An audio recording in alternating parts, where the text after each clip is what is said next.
Bianca Serrano's legs trembled beneath her as she staggered through the crowded terminal, the fluorescent lights smearing into hazy streaks after a brutal 20-hour trauma shift. A crying toddler, a buzzing announcement overhead, and the scent of burnt airport coffee blended into a dizzying blur. Her body felt as if it were made of wet sand, heavy and dragging with every step. She was running on autopilot. Nothing more. The gate signs above her flickered, but her vision pulsed too much for her to read them clearly. She wiped her forehead with the back of her hand, trying to steady her breath. Her hospital backpack slipped off one shoulder, and she clutched it back into place with numb fingers. All she wanted was to get home to Valencia, collapse into bed, and sleep for 2 days straight. Ahead of her, a group of sharply dressed men in tailored suits moved with purpose. They walked toward what she believed was Gate 12. She fell in behind them, grateful that she did not have to think. Her mind had shut down hours ago. Just follow the crowd. Just get home.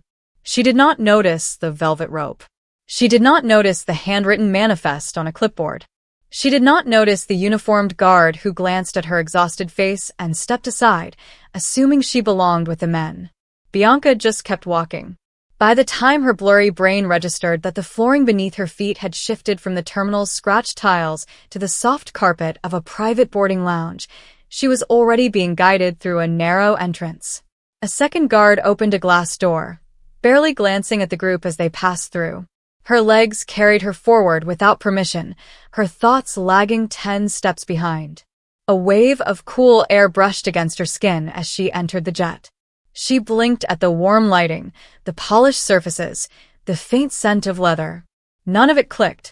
Nothing felt strange because everything felt strange when she was this tired. She collapsed into the first warm leather seat she found. Her head tipped back. Her eyes fluttered shut. For a blissful second, she believed she had made it onto her flight at last. Only when the cabin door hissed shut and she felt the pressure of its ceiling did her senses stir. A deep vibration rumbled beneath her feet as the engines woke. Her breath caught as she forced her eyes open, and that was when she saw him. The man sitting across from her watched her with a quiet, unsettling intensity. He did not look startled to see her. He looked curious. His hands, inked with sharp lines and symbols, held a porcelain cup with practiced ease. A faint scar ran through his eyebrow, and the calmness in his expression felt far too controlled to be ordinary. His gaze pinned her in place. He studied her like something unexpected that required evaluation. "You are not one of my people," he said. His voice was smooth and low, almost gentle, yet Bianca felt it punch straight into her chest. She blinked, confused and sluggish, her mind trying to claw its way out of exhaustion. "I am going to Valencia," she mumbled, the words thick on her tongue. His eyes sharpened. "No," he replied. "We are going to Monaco." The sentence hit her like cold water. Her jaw dropped. Her pulse spiked. The exhaustion that had wrapped around her like a heavy blanket evaporated in a violent instant. She sat up straight, gripping the armrests as if they could anchor her back to reality. "I am on the wrong plane," she whispered. "A private jet." A stranger who looked too controlled, too composed, too dangerous. And she had walked into his world without realizing it. The man set his cup down with slow precision. His gaze never wavered. "What is your name?" he asked. His tone held no anger, but no warmth either. It was the kind of voice that carried expectation. Bianca swallowed, suddenly aware of the steady hum growing beneath the floor as the jet prepared for movement.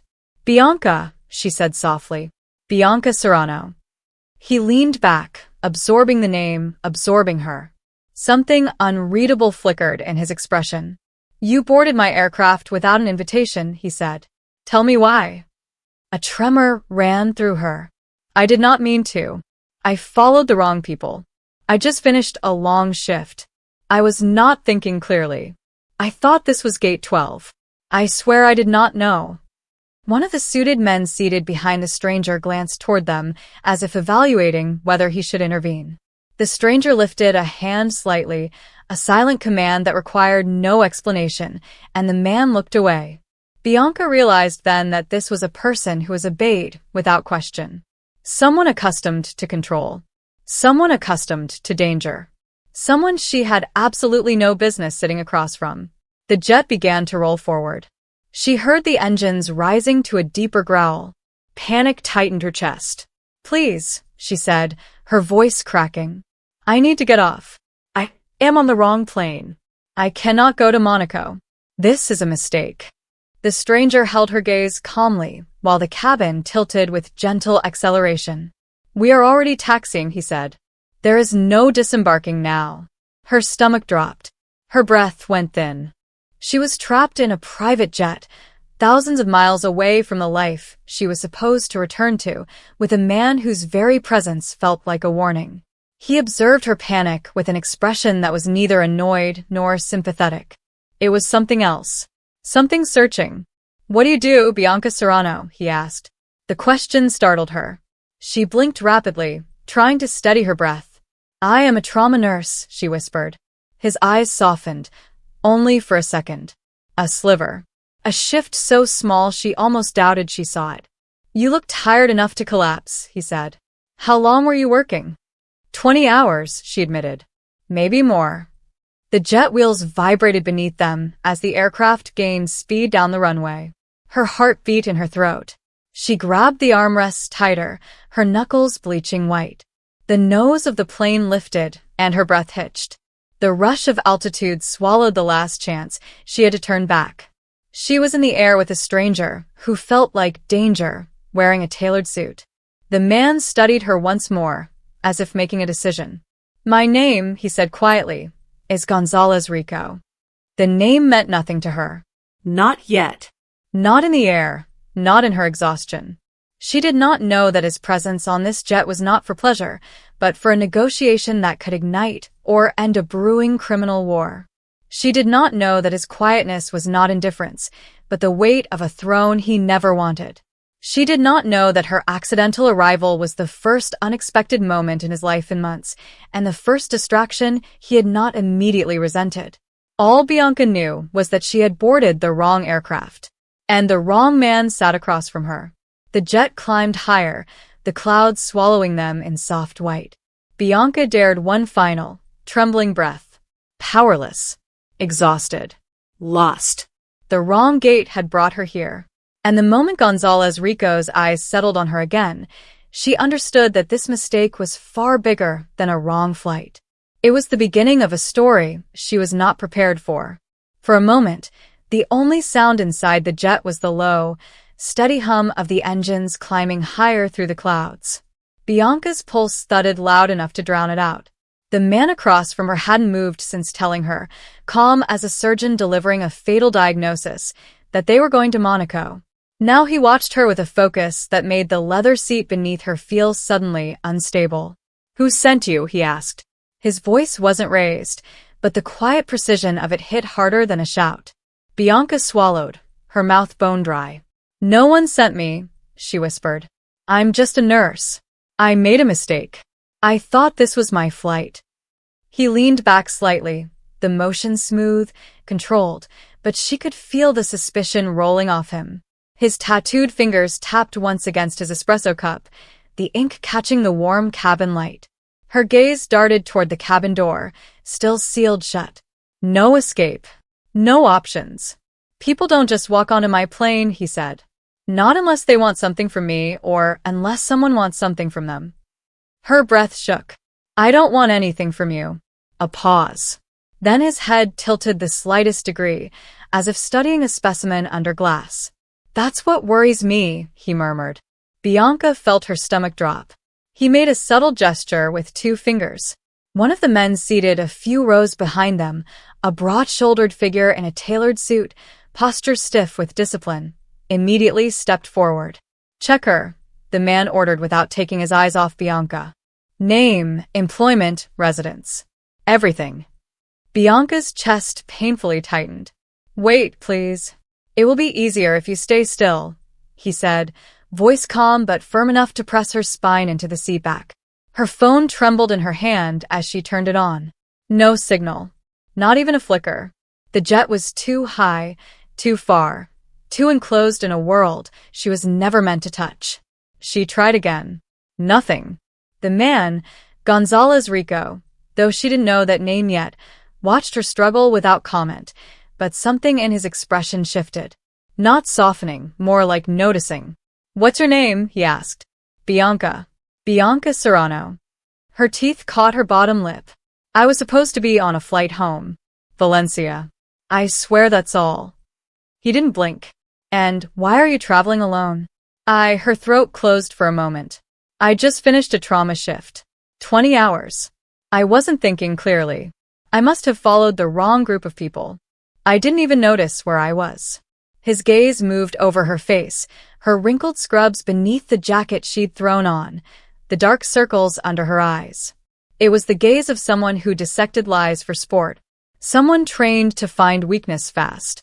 Yet the longer he stared, the tenser his jaw became, not in anger, but in contemplation. Behind him, his man returned, phone in hand. "Sir," he said quietly. "Her records check out. Nurse at Santa Lucia Trauma Center. No criminal background. No affiliations." Bianca exhaled a sharp breath she hadn't realized she was holding. Rico didn't look away from her.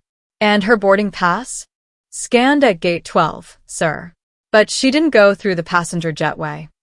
Bianca felt her cheeks burn with humiliation. He was piecing it all together, every tired misstep, every blind moment she'd stumbled through. Rico finally nodded. "Just once." "She's clean," the man confirmed and stepped back into silence. Bianca let her head fall into her shaking hands. A wave of relief washed over her, only to be followed immediately by dread. If she wasn't a threat, she was a mistake. And mistakes weren't always forgiven in places like this. "Thank you," she whispered, though she wasn't entirely sure who she was thanking. Rico leaned forward, resting his forearms on his knees, his expression unreadable. "You shouldn't be here." "I know. We can't turn back." Her head jerked up. "What?" "The weather behind us is closing in. Turbulence over the coast is already building." And he glanced briefly toward the front of the cabin, where two more of his men sat speaking in low tones. "This trip is time-sensitive." Bianca stared at him, confused. But I can't go to Monaco. I need to get home. My sister." "You'll get home," he said, cutting in. "Later." The word later held no comfort. He sat back in his seat, lifting the espresso cup again, as if the matter were settled. As if she hadn't just been uprooted from her entire life by a single exhausted mistake. Bianca's hands trembled uncontrollably. She tried to steady them by gripping the armrests, but the jet swayed slightly, and a soft gasp escaped before she could stop it. Rico's eyes flicked toward her again. "You're dehydrated," he said. "I'm terrified," she shot back before thinking. Her voice cracked. "And exhausted. And stuck. I don't belong here." To her shock, his expression didn't harden. It shifted into something almost reflective. He set his cup down and reached for a glass bottle from the small bar beside him. He twisted off the cap and slid it across the polished table to her. Water.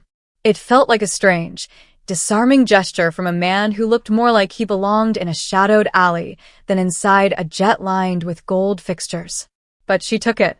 Her fingers brushed the cold glass and felt steadier instantly. "Drink," he said. She hesitated before lifting it to her lips. The water was crisp, colder than anything she'd tasted in hours. She drank half before setting it down, breath returning in small, uneven waves. Rico watched her, not like a predator anymore, but like a man trying to understand something that didn't fit into his world. "You fell asleep on your feet, didn't you?" he asked softly. She nodded. "I'm supposed to be stronger than this." "You look like you've been holding the world together alone," he said. "Strength isn't the issue." She blinked, startled by the unexpected gentleness threading through the words. He caught himself then. She saw it in the slight tightening of his shoulders. As if he'd revealed too much. As if softness was a liability he couldn't afford. Bianca leaned back, drained. Her entire body felt heavy now that adrenaline was easing. The leather seat wrapped around her like warmth she didn't deserve. "You should rest before we land," Rico said, voice returning to its composed timbre. It'll be a long day once we touch down. I can't sleep. Not here. Not next to you. She realized how it sounded and flushed. I mean, not next to a stranger. His expression flickered. Something between amusement and disbelief. I'm not going to harm you. You didn't look like someone who reassures people for a living, she murmured. A faint, reluctant curve touched the corner of his mouth. I don't. Bianca's eyelids grew unbearably heavy. She tried to fight it, but the combination of warmth, altitude, fear, and exhaustion wrapped around her like a weighted blanket. Her head tilted against the seat. She barely noticed herself drifting. The last thing she saw before sleep pulled her under was Rico, arms folded, gaze still fixed on her with a quiet intensity she didn't know how to decipher. Not suspicion this time. Curiosity. Bianca woke to a soft jolt, nothing violent, just enough to pull her from the heavy, dreamless sleep exhaustion had dragged her into. The cabin lights were dimmed to a warm gold, humming quietly with the engines. For one suspended second, she didn't remember where she was. Then she saw him. Rico sat across from her, one elbow braced on the armrest, a stack of documents spread out in front of him, thick, matte pages stamped with symbols rather than words, coded markings arranged in grids she didn't recognize. Numbers. Lines. Strategized patterns. It didn't look like business. It looked like operations. She swallowed, her throat suddenly tight. Something in her chest dipped with the awareness she'd been trying not to accept since the moment she stepped onto the jet. He wasn't just wealthy. He wasn't just powerful. He was dangerous. Rico didn't look up immediately, but he felt her wakefulness like he'd been waiting for it.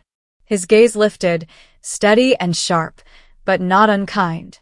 Just assessing, as if he needed to know what version of her he was dealing with after sleep. Panicked? Defiant? Fragile? You were exhausted, he said simply. You slept for almost 3 hours. Her cheeks warmed. I didn't mean to. Turbulence. He finished for her. It's normal. Nothing to panic about. Panic. The word made her pulse quicken, because panic had been clinging to her since the airport. Since the locked door. Since the moment she realized she'd boarded the wrong jet and no one intended to land until Monaco. She adjusted herself slowly, tucking a loose strand of hair behind her ear. You're still going through all that? She motioned gently toward the coded papers. His jaw ticked the faintest bit. There's always work. Work. She doubted that was the right word, but she didn't press. Something told her that pushing Rico wasn't the kind of thing people survived easily. The jet swayed again, soft but insistent. Bianca drew in a quiet breath, steadying her nerves. Rico noticed. You okay? He asked, softer this time. I will be, she murmured. Just my body adjusting. And maybe my life choices. A ghost of a smirk teased his mouth. The life choice of getting on the wrong jet? Exactly that one. She had meant it as a joke, but the corner of his mouth actually lifted. Just for a second. Like the smallest crack in a wall no one was meant to see through. It emboldened her. If you don't mind me asking all this. She nodded at the documents. Is it dangerous? He didn't answer immediately. His gaze lowered to the codes, then back to her, as if weighing what she was capable of hearing. You already sense the answer, he said. No point denying it. Her breath loosened with an unsteady exhale. I thought so. He sat back slightly, studying her, not her clothes or her posture, but her eyes. Like he was checking if her fear made her irrational or real. And you, he asked. You said you were a nurse. I am. You work a lot. It wasn't a question. She nodded anyway. Too much. I've been taking every shift they'll give me. To run from something, he asked lightly. To afford something, she corrected. His brows dipped a fraction, attentive. Bianca squeezed her hands together, grounding herself before she continued. My younger sister, she's been recovering from a car accident. Rehab, surgeries, medications, it's all expensive. I cover most of it, so overtime became my entire life. Rico's eyes didn't soften. They didn't seem like eyes built for softening, but something in them changed. Quietly, thoughtfully. Like her admission opened a window into something he understood far too well. "What about your parents?" he asked. "It's just us," she murmured. "Always has been." He nodded once, almost imperceptibly. Family can shape your whole path, even when you don't choose it. There was weight in his tone. Something heavy and unspoken. Something bruised. Bianca hesitated. "Is that what happened to you?" A heartbeat passed. Then another. Rico looked away, toward the dark window where the clouds cut like shadows under the moonlight. His voice, when it came, was lower than before. "Obligations," he said. "Names. Expectations. They decide things for you long before you're old enough to fight back. And by the time you're old enough, fighting doesn't change much." It wasn't a confession.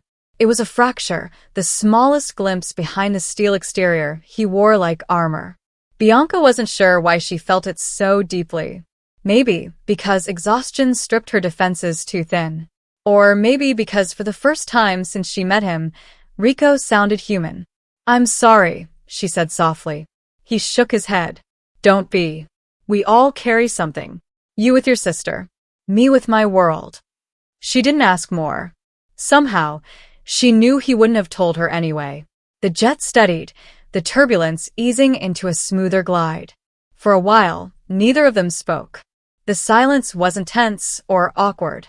It felt suspended, like the air between them had shifted into a fragile, unexpected calm. Then a faint chime sounded overhead. Rico checked his watch. "We're approaching descent." Her stomach tightened. "Already?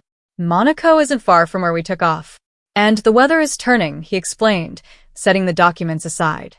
"Once we land, you stay close to me." Her eyes widened. "Why?"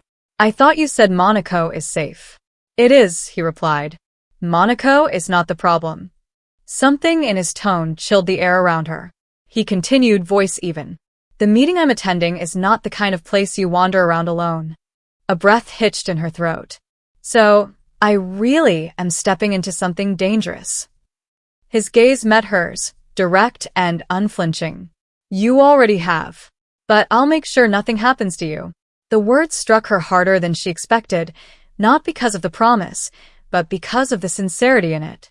Rico didn't seem like a man who promised anything lightly.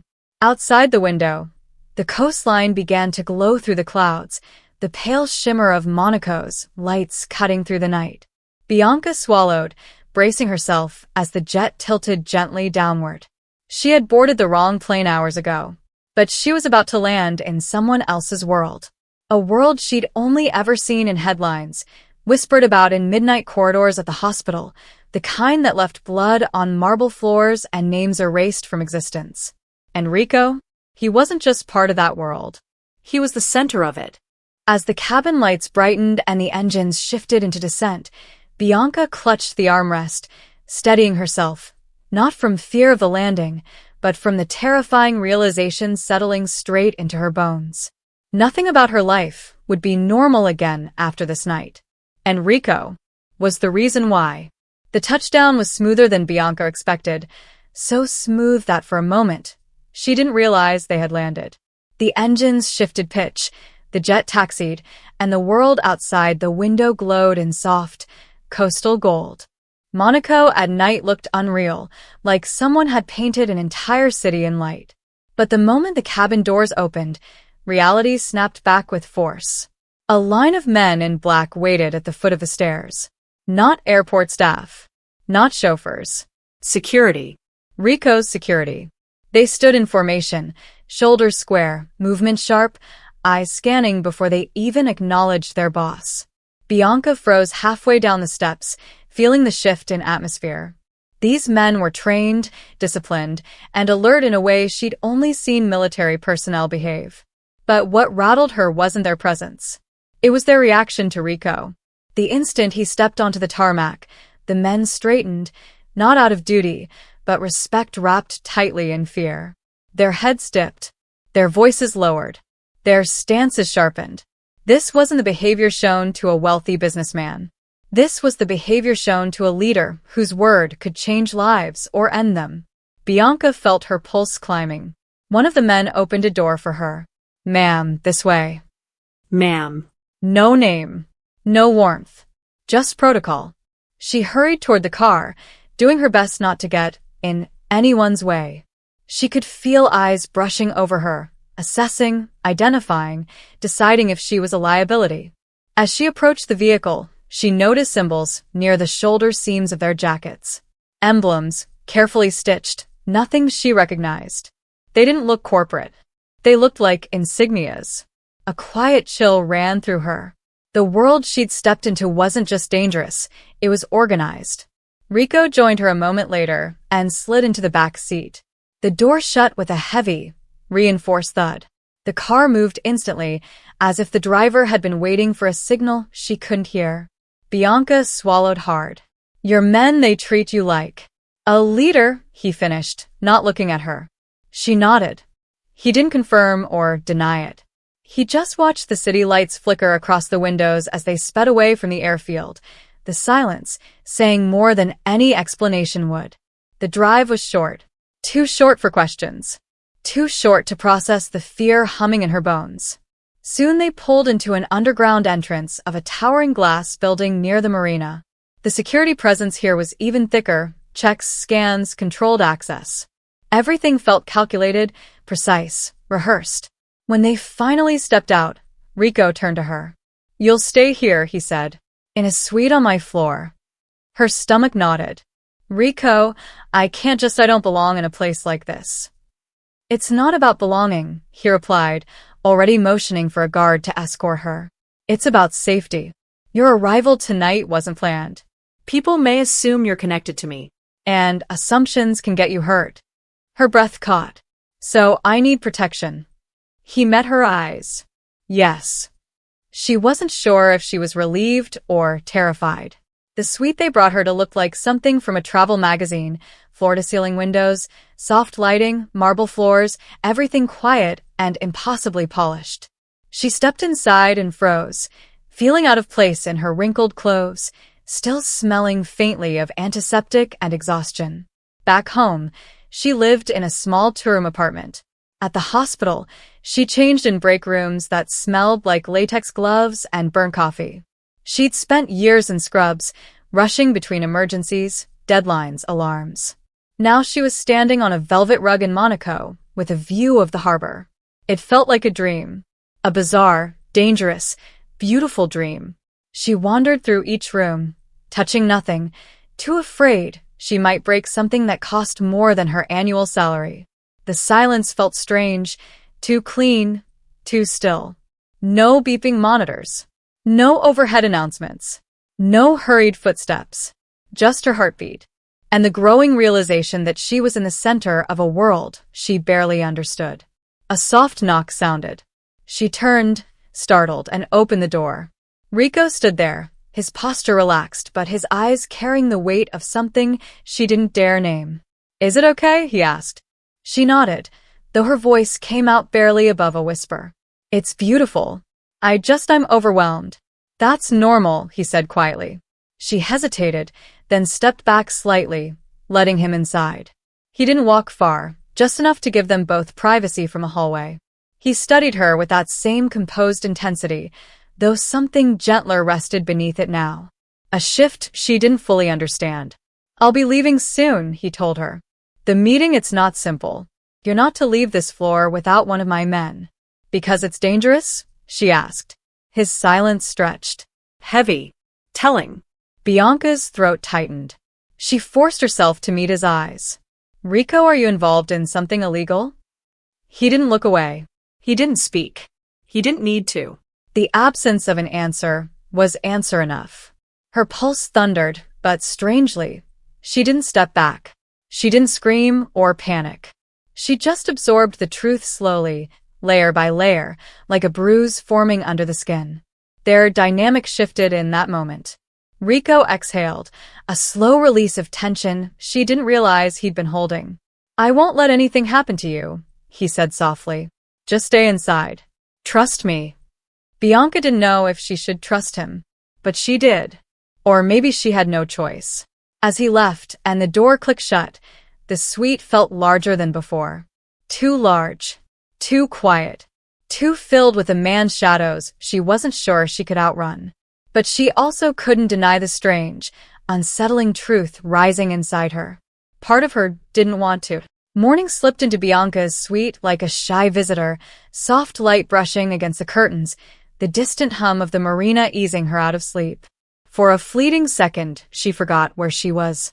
Then she saw the quiet luxury around her, the untouched breakfast on the silver tray by the door, and the guards standing outside her room like a shadow stitched to the hallway. Monaco, Rico's world. A place where she didn't belong. She wrapped her arms around herself as she wandered toward the window.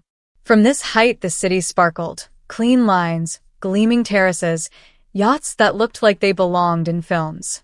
But beneath the postcard beauty was an undercurrent she could feel even from behind glass. Power. Influence. Money flowing like tides. Rico was somewhere in the middle of it right now, negotiating with people who didn't travel with bodyguards because they enjoyed the optics. They traveled with them because they needed them.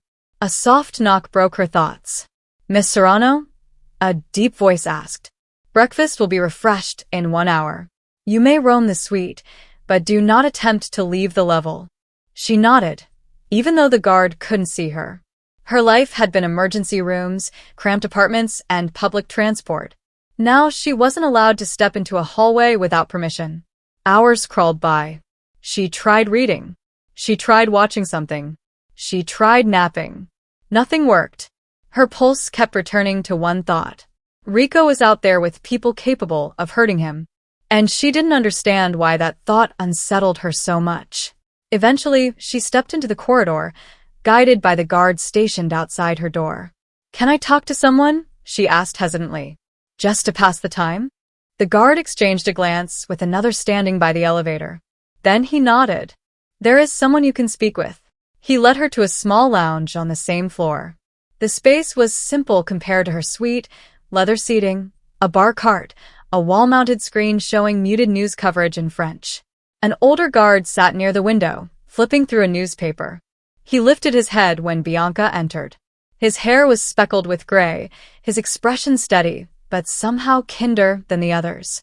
"This is Dario," her escort said. "He's been with Rico for many years." The guard left them alone. Dario studied her for a moment, then gestured to the seat across from him. "You're the nurse who boarded the wrong jet." Heat rushed to her cheeks. "Unfortunately, yes." He chuckled quietly, the first hint of warmth she had seen since landing. "That's a first. Most people avoid this jet at all costs." She gave a weak smile. "I'm starting to understand why." They sat in silence for a moment. Bianca found herself fidgeting. "Can I ask, is he safe?" "Rico, I mean." Dario's expression shifted, something thoughtful, almost protective. "He's capable. But today is complicated." Bianca's chest tightened. "Because of the negotiation?" He nodded. "Old alliances. Old enemies. Sometimes the same thing." She swallowed. "He doesn't talk about himself much." "No," Dario agreed. "He learned young that talking gets people killed." She stared at the floor. "I didn't ask to be involved in any of this." "No one ever asks," he said softly. "Not even him." Bianca's head lifted. "What does that mean?" Dario folded the paper carefully before setting it aside. When he spoke, his voice carried the weight of memories that lingered in every pause. "Rico wasn't supposed to lead," he said. "He had a brother, older by 2 years. Brave. Hot-headed. Everyone thought he would take the reins one day." Bianca felt her breath catch. "Had." Dario nodded, eyes distant. "Shot during a meeting in Marseille. Wrong place, wrong second. Rico wasn't even there. But after that it all fell on him." Her heart twisted. "He didn't have a choice." "No," Dario murmured. "And he's been paying the price ever since." Bianca sat back, absorbing every word. It explained the grief she sensed in him, the heaviness he carried like another layer of armor. "He still blames himself," Dario added, "even if he never says it." Bianca wondered if Rico had ever told anyone that, or if he simply carried it alone. Before she could ask another question, the door opened sharply. 2 guards entered with a burst of tension that made the air feel thinner. He's on his way up, one announced. Dario's posture shifted instantly, alert, focused. Bianca's anxiety spiked. Is he okay? She asked quickly. He's alive, one guard replied, which wasn't exactly calming. Moments later, Rico stepped into the lounge. He walked with his usual confidence, but Bianca noticed the small details, the stiffness in his shoulders, the faint tremor in one hand, the bruise forming near the side of his jaw. He carried the exhaustion of a man who had just survived something he couldn't describe. Her breath hitched. What happened to you? Rico barely glanced at the guards before dismissing them with a tilt of his head.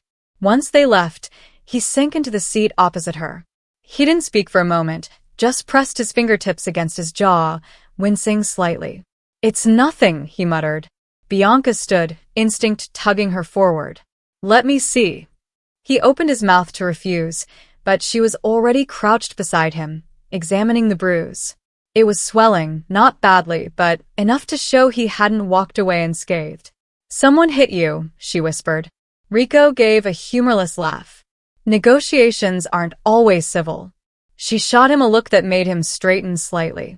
Sit still. He did. Surprisingly. She dabbed the area gently with a cold cloth from the bar cart. Rico winced, but didn't pull away. His eyes focused on her face, quiet, intense, almost searching. You're brave, he said lowly. She froze. I'm not. You are, he insisted. You walked onto a stranger's jet. You challenged me on it. You're here, treating a man you should be terrified of. I am terrified, she admitted softly. He didn't smirk. He didn't brush it off. He just stared at her with something raw flickering in his expression, something vulnerable and unguarded. You have a way of disarming people, he said. Without even realizing you're doing it. Bianca's heart clenched. I feel out of place here. In all of this. Next to you. Rico leaned slightly closer, his voice dropping to a quiet intensity that sent heat rising up her neck. Don't compare your world to mine, Bianca. One of them is built on blood. One is built on saving people. You think that makes you smaller than me? She didn't know what to say. He held her gaze for a long moment, long enough for the silence to thicken, for unspoken emotions to rise between them like tidewater. He wasn't trying to intimidate her now. He was letting her see the man beneath the armor. And she didn't know which version of him scared her more. But as she set the cloth aside and their hands brushed, barely, accidentally, she felt something shift in the space between them. Something dangerous. Something real. Something neither of them had planned for. The evening settled over Monaco like a velvet curtain, soft, luxurious, and hiding far too much. Bianca couldn't sleep. Not after everything that had unfolded. Not after seeing Rico walk back into his suite bruised, exhausted, and somehow still trying to act like she hadn't seen the cracks in his armor. She paced the length of her room, trying to calm her mind, but the walls felt too quiet, too still. Eventually, she stepped outside into the hallway, thinking a walk might help. That was when she heard it, two low voices drifting from the corner near the elevators. She froze. Anonymous payment cleared months ago, one of the guards murmured. Hospital in Naples. Young girl. Heart procedure. Her breath died in her chest. Naples. Young girl. Heart procedure. They couldn't be talking about. The boss told them not to trace it back, the guard continued. Said the family had been through enough. Bianca's world tilted. Her knees threatened to give out. They were talking about her sister. She didn't wait to hear anything else. She turned around, her pulse thundering in her ears, and headed straight for Rico's door. She didn't knock gently, she couldn't. The moment he opened, she pushed inside, her chest heaving. Rico blinked, surprised. Bianca. Her voice trembled. You paid for my sister's surgery.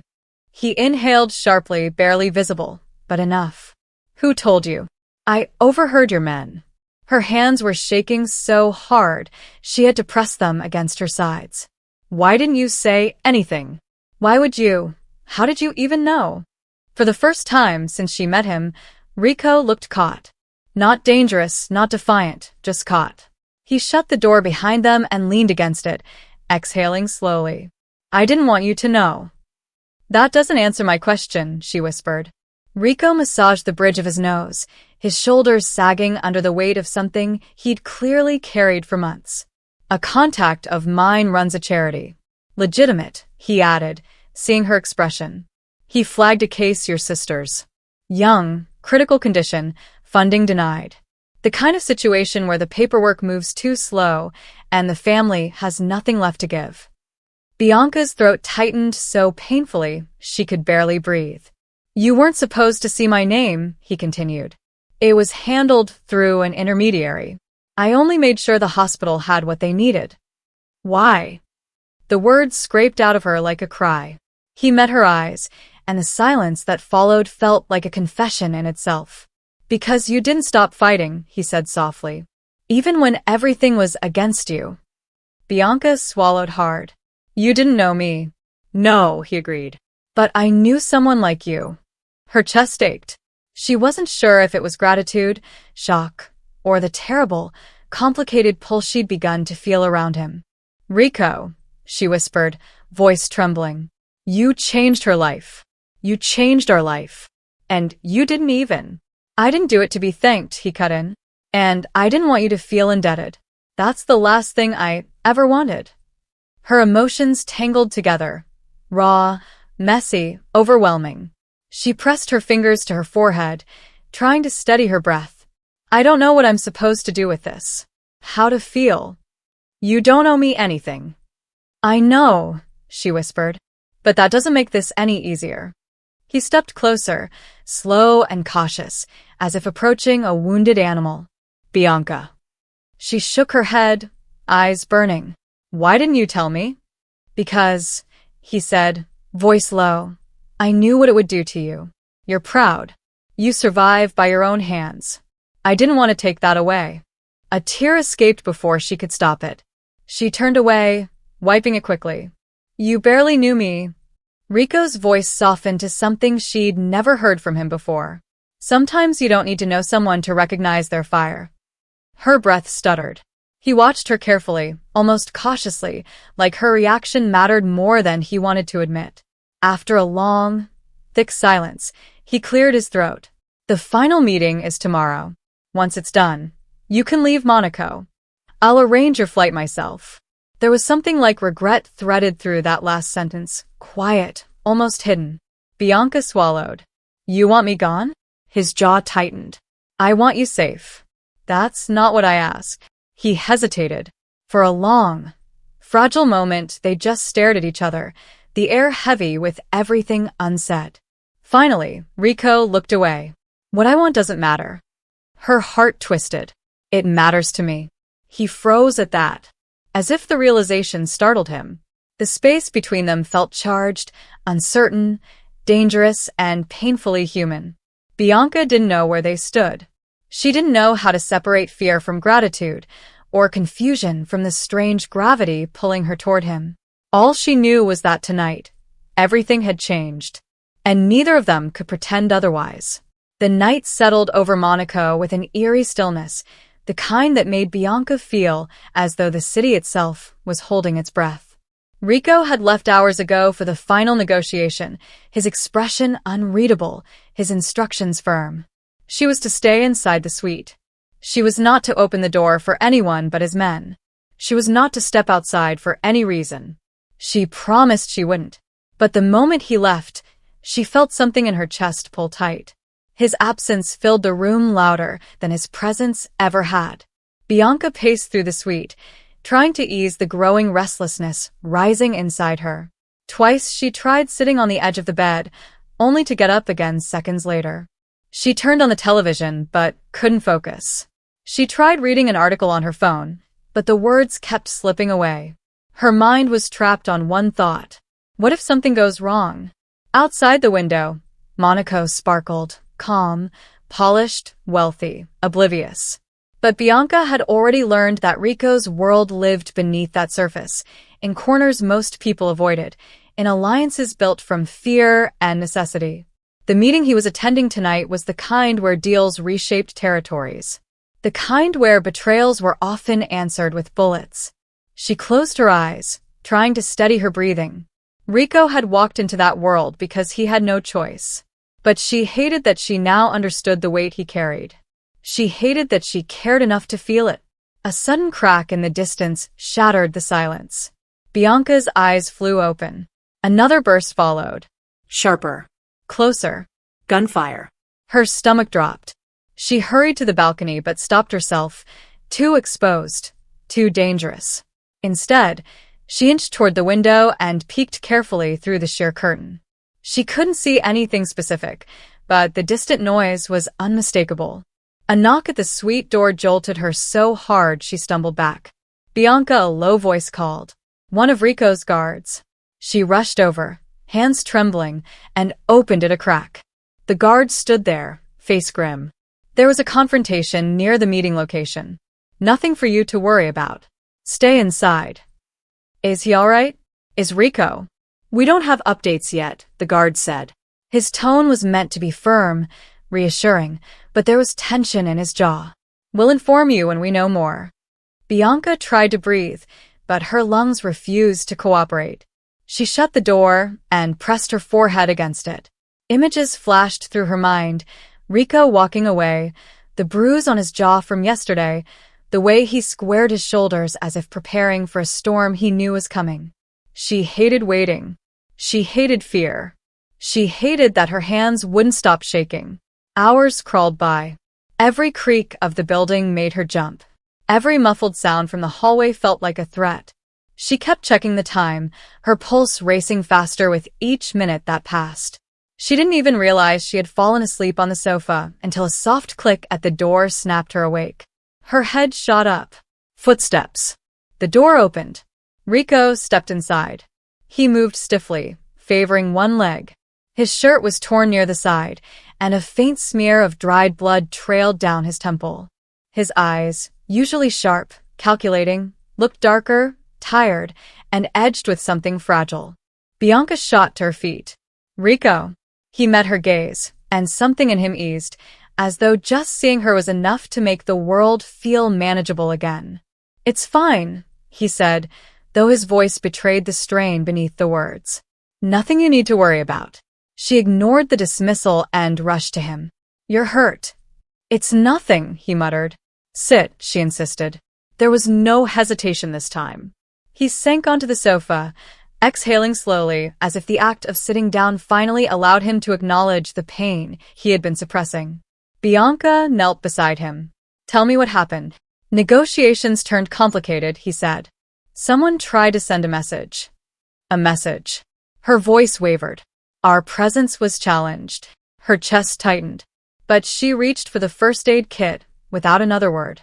When she returned, Rico watched her with a strange intensity, like he couldn't reconcile the fact that she had chosen to be near him when most people kept their distance. Let me see your leg, she said gently. He hesitated, then lifted the fabric enough for her to inspect the bruise forming just above his knee. It wasn't a gunshot. Thank God. Just a deep impact, maybe from falling or being shoved. She checked for swelling, carefully pressing her fingers around the tender area. Rico exhaled sharply. You're not gentle. You're injured, she said. Gentle won't help me see what's wrong. He almost smiled. Almost. She moved to the cut on his temple next. When her fingers brushed his skin, Rico went still. Completely still. Bianca felt her pulse skip. Hold still, she whispered. I am, he murmured. He wasn't. Not inside. She could feel it in the tension beneath his calm exterior. He was fighting something. Fear, exhaustion, emotion. Maybe all of it. How bad was it? She asked quietly. He closed his eyes for a moment. Bad enough to remind me that not everyone wants peace. She cleaned the cut with steady hands, even as her heart pounded. You scared me. His eyes opened, meeting hers. You were worried? Of course I was. His breath caught, subtle but unmistakable. You shouldn't be. I can't turn it off, she said softly. Caring doesn't come with a switch. Something in his expression cracked. Not weakness, something far more vulnerable. He lifted a hand slowly, almost questioningly, and brushed a loose strand of hair behind her ear. His touch was careful. reverent. As if she were something fragile he wasn't supposed to want. Bianca's breath hitched. "Bianca," he said, voice low. "We were strangers when this began." "Are we still?" she whispered. His gaze deepened, warm and haunted all at once. No. Not anymore. The air between them pulled tight, electric, fragile, and heavy with every fear and every relief that had flooded the night. He didn't kiss her. She didn't kiss him. But in that moment, something shifted forever. Because strangers didn't look at each other like this. Strangers didn't breathe the same unsteady breath. Strangers didn't make each other feel like the ground had moved. And as Bianca finished tending to his wounds, Rico kept his eyes on her. Not as an accidental passenger. Not as someone he had to protect. As someone he wasn't sure he could let go of anymore. The morning arrives too quietly. Bianca wakes to a soft spill of golden light sliding through the floor-to-ceiling curtains, warming her cheek, warming the pillow still faintly carrying the scent of Rico's cologne. For a moment she lingers there, suspended between sleep and waking, wrapped in a silence she is not used to, no buses honking, no neighbors arguing, no alarm screaming that she's late again. Just steady, weightless calm. Too much calm. She sits up slowly, pressing a palm to her chest to steady the uneven rhythm inside it. On the table beside the bed sits a small folded card. Her name written in bold strokes, Rico's handwriting, unmistakable. She opens it. "Come downstairs when you're ready. We need to talk." R. Her stomach knots. Nothing good ever starts with "we need to talk." Bianca dresses, fingers trembling slightly as she tries to fix her hair. Why she's nervous, she can't quite admit, not even to herself. She takes a breath, squares her shoulders, and walks downstairs. Rico is waiting in the lounge, hands in the pockets of his dark slacks, shoulders tense in a way she has learned to recognize. He turns when he hears her footsteps. For once, there is no smirk, no edge, no teasing arrogance. Only something quieter. Something careful. "Good morning," he says. Morning. Her voice is barely above a whisper. He gestures for her to sit. She doesn't. Waiting feels safer. Rico exhales once, then speaks. "The jet is ready." Her breath catches. He continues slower this time. "It can take you home whenever you want." Bianca expected this. But hearing the words, hearing the finality in them, feels like a door slamming shut. "I thought you needed me for a few days more," she says. "For your negotiations." "I do." His jaw flexes. "But I don't want you feeling trapped because of him. Or because of me." He pauses, searching for words he is unaccustomed to using. "You helped your sister. You saw her with your own eyes, safe. You don't owe me anything." Her throat tightens. "I never thought I did." "I know." His gaze drops to the floor for a moment, as if he's gathering whatever courage a man like him shouldn't need to gather. "Bianca, having you here," he stops, restarts. "It made me feel like a human being. Not a weapon. Not a name people whisper about. Just a man." The confession hangs between them like something fragile and dangerous. Bianca's fingers curl at her sides. She should respond. She should say thank you, or that she feels the same, or that none of this is simple. But her voice refuses to come. Rico steps closer, just enough that she can feel the warmth radiating off him. "I'm not asking you to stay," he says softly. "I'm telling you the choice is yours." The word choice hits her harder than expected, because the truth she has been avoiding presses in on her. If she goes home, she goes back to exhaustion, back to juggling bills that never shrink, working shifts that never end, and carrying the weight of everyone who depends on her. Back to the life she knows. The safe one. The predictable one. But if she stays, she glances at Rico, at the man who terrifies half the country and, somehow, looks at her like she is the only calm he has left. Staying would mean stepping into his world, one carved from danger, risk, and shadows. A world she has no armor for. Yet there is something else there too. Something that scares her more than all the danger combined. The way he sees her. The way he listens. the way he softens. Her heart pulls sharply, painfully. Bianca. His voice is low. Say the word, and the jet leaves in an hour. She nods, but her throat burns. I don't know what I'm choosing. His eyes search hers, slow and steady. You're choosing what you think you deserve. The words cut right through her, because what she thinks she deserves has never matched what she secretly wants. A silence settles between them, not cold, not angry, just suspended. Bianca turns away, walking toward the tall windows overlooking the water. The city stretches below them, familiar and unreachable all at once. She presses her fingertips against the glass, grounding herself. If I go home, she says quietly, everything goes back to how it was. He doesn't argue. And if I stay, she swallows hard. Rico, your life is dangerous. He finishes for her. Yes. And unpredictable.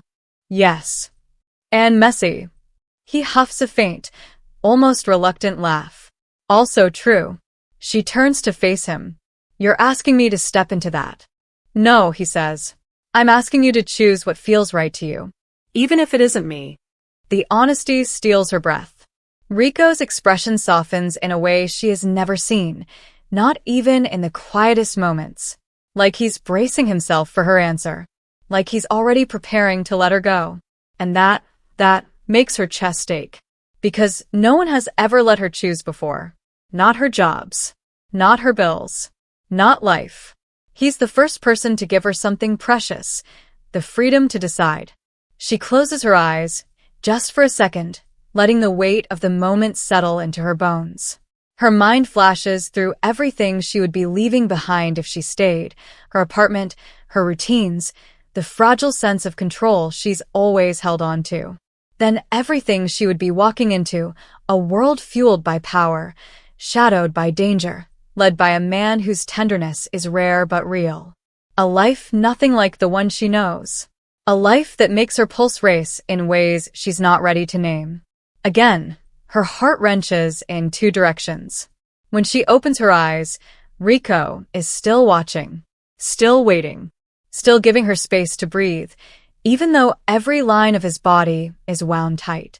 She steps closer, her voice trembling. Do you want me to stay? His answer comes instantly, raw and stripped of all the armor he normally wears. Yes. A breath. But wanting you isn't the same as asking you. Her chest tightens.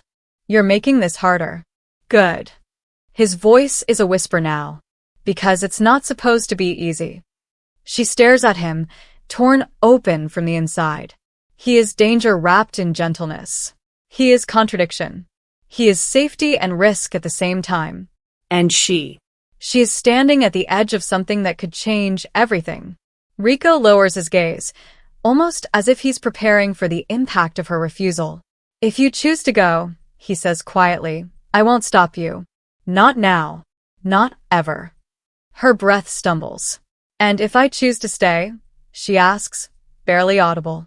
His eyes lift to hers, dark and steady and full of something that makes her knees weaken. Then I will spend every day making sure you never regret it. Her heart slams against her ribs. The room feels too small, too quiet, too charged. Bianca presses a hand to her chest, trying to steady the war inside her. Rico, I don't know what the right choice is. He steps closer, slowly, carefully, until he's close enough for her to feel the warmth of his breath. There is no right choice, he murmurs. Only the one you can live with. The honesty of it breaks her. She looks at him, really looks at him. At the man who saved her sister without being asked. At the man who let her yell, argue, challenge him. At the man the world fears, but who looks at her like she is the only softness he's allowed. She realizes then that choosing isn't about safety. It's about courage. It's about who she becomes from this moment forward. Her lips part, but the words refuse to come. Because the truth is still too big, too heavy, too tangled. All she can whisper is, give me a moment. Rico nods. However long you need. Bianca turns away again, gripping the railing by the window, staring at the sky that seems too wide for her thoughts. Her pulse thrums like a storm. Every breath hurts.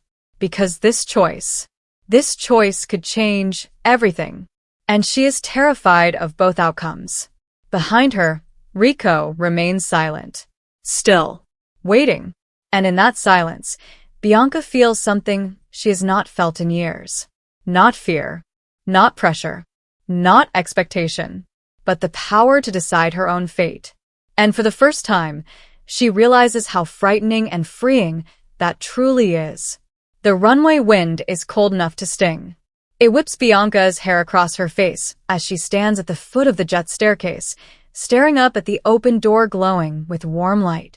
The engines hum in a low, steady rhythm, vibrating through the metal steps, through her bones, through the war inside her chest. The sky is pale with early morning. Quiet. Too quiet. Rico stands just inside the jet, one hand braced against the frame of the door. His expression is unreadable, calm on the outside, but something tight lurks in his jaw. He doesn't call out to her. He doesn't coax her.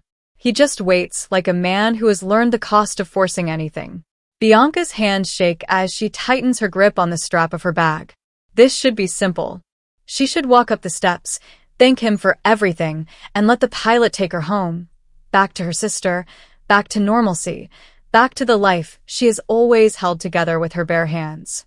But nothing about this moment feels simple. Nothing about him feels simple. She looks back once, the hangar behind her, the quiet black cars parked at a distance, the guards pretending not to watch. Beyond that, the world she came from, the world she's supposed to return to. She turns forward again. And sees him. Rico's gaze meets hers, not demanding, not assuming, just open in a way she never imagined he could be. The morning light outlines the sharp lines of his face, the tired set of his shoulders, the softness he doesn't show anyone else. Something in her chest snaps. She climbs the steps slowly. Each one feels heavier than the last. The closer she gets, the louder her heart becomes, pounding like it's trying to escape. At the top step, she stops. They stand just inches apart, breath mixing with the still cold air. Her voice trembles. I can't pretend this is easy. His eyes don't leave hers. I know. I keep thinking about everything waiting for me back home, she says. My sister. My job. The bills.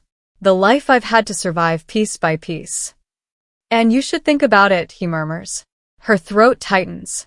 But I'm also thinking about this. About you. Something flickers in his eyes. Pain, hope, restraint tangled into one. She continues softly. About the man who let me see the side of him no one else gets to see. The man who could have kept me here, but instead gave me a choice. The wind shifts. The jet's engine hum deepens. Her voice almost breaks. Rico, I'm not ready to go home yet. For a heartbeat, nothing moves. Then Rico exhales, a sound quiet and rough, like a man releasing months of tension at once. He steps forward and takes her hand gently, almost carefully, like he's afraid she'll disappear if he holds too tightly. You're sure? He asks. No, she admits. But I'm choosing it anyway. His fingers tighten around hers, grounding her. Not possessive. Not claiming. Just steady. Then I'll make sure you never regret it, he says, voice low enough that only she can hear. Bianca feels it then, relief, fear, excitement, all crashing into her at once. Not the kind that overwhelms, but the kind that proves she is alive in ways she hasn't felt in a long time. She steps inside the jet with him. The door closes behind them, sealing out the world she just chose to leave for now. The cabin is quiet, softly lit, smelling faintly of leather and citrus. She sinks into one of the seats as the engines build power. Rico sits beside her, but not too close, giving her space even now. His hand remains on hers, warm and anchoring. The pilot's voice comes through the intercom. We're cleared for takeoff. Bianca's pulse quickens. The jet begins to move, rolling forward, gaining speed. Through the small window, the runway stretches long and silver beneath the rising sun. Her breath hitches as the wheels lift off the ground. The cabin tilts upward. The world outside shrinks. Clouds rise to meet them. She glances at Rico. He's looking straight ahead, jaw set, but when he feels her watching, he turns. Slowly, carefully, their eyes meet. And he doesn't look like the feared boss, the ruthless commander, the man whose name bends powerful men to their knees. He looks like someone stepping into the unknown with her. Bianca leans back into her seat, heart still trembling. "Where are we going?" she asks, because it suddenly occurs to her she never even asked. A faint smile tugs at the corner of Rico's mouth. "Anywhere but back," he says. "For now." She lets out a breath, half a laugh, half disbelief. "And after that?" she asks. His smile softens. "We'll figure it out. It isn't a promise. It isn't a guarantee. But for the first time in a long time, it feels like possibility." Bianca turns toward the window again. The clouds part, revealing endless sky, the kind of sky that belongs to people who dare to choose something different. Something terrifying. Something uncertain. Something hers. She rests her hand over Rico's, gently intertwining their fingers. His thumb moves once across her knuckles, slow and deliberate, like he's memorizing the moment. She whispers, "This future, it won't be simple." "No," he agrees quietly. "It won't, but I want to see where it leads." He exhales through his nose, soft, almost unbelieving. "Then so do I." The jet slices higher into the morning light, leaving the runway, the city, and the life she knew far below. Bianca closes her eyes and lets herself feel it fully, the fear, the thrill, the weight lifting from her chest. For once, she isn't choosing out of duty. She isn't choosing out of obligation. She is choosing for herself. And whatever waits ahead, danger, tenderness, chaos, connection, it will be faced side by side. When she opens her eyes again, clouds stretch in every direction, glowing gold. The unknown no longer feels like something to run from. It feels like a beginning. And she is no longer afraid to meet it.